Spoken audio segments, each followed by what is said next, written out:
ছিল, যাকে তিনি রেখে গিয়েছেন, দেশবাসীর কাছে বলে গিয়েছেন যে তাকে যেন আমরা দেখে রাখি। আমার ভাইকে হত্যা করেছে, আজকে 1 সপ্তাহ হয়ে গেছে, তাদেরকে বিচারের আওতায় আনতে পারেনি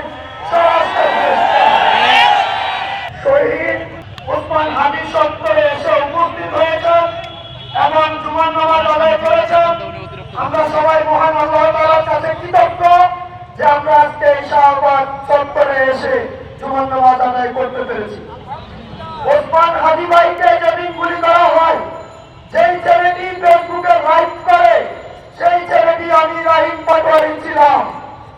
আমি গোটা দেশবাসীকে আমার ফেসবুক মাধ্যমে ওসমান হাদি ভাই বিষয়ে জানিয়েছিলাম, কিন্তু ওসমান হাদি ভাই যে গুলিবিদ্ধ অবস্থায় আমি সামনে দেখেছি, আমি বুঝতে পেরেছি সেদিন আমার মনে হয়েছে সেদিন আমার বাইক ছিল না।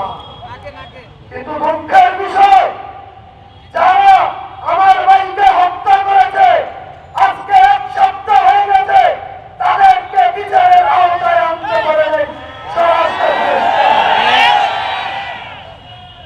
এই জুড়ে অন্যতম ধ্বংসকারী হল এই স্বরাষ্ট্র উপদেষ্টা, যিনি আমাদেরকে হত্যা করার জন্য এখন আরেক মাফিয়া হয়ে উঠতেছেন।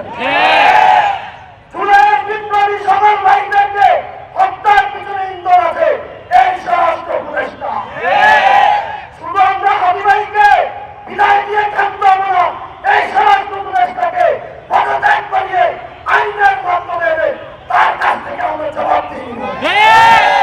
আর একটি কথা বলে যান, ওসমান হাদি ভাই শেষ ইচ্ছা ছিল এই দেশের মধ্যবিত্ত সন্তানেরা এই দেশের পক্ষে হয়ে দাঁড়াবে, ভারতের আধিপত্যের বিরুদ্ধে রুখে দাঁড়াবে, আরব সমাজের পক্ষে দাঁড়াবে, যারা নির্যাতিত তাদেরকে নিয়ে আগামী দেশ গঠন করবে।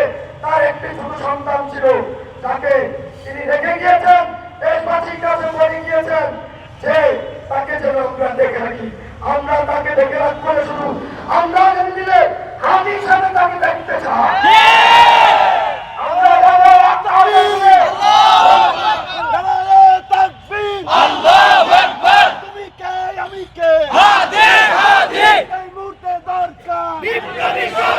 বিপ্লবী সরকার, তুমি কে আমি কে, ইউনূস না হাদি,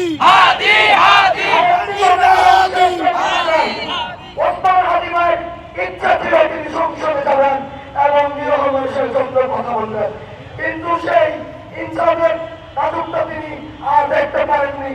আমরা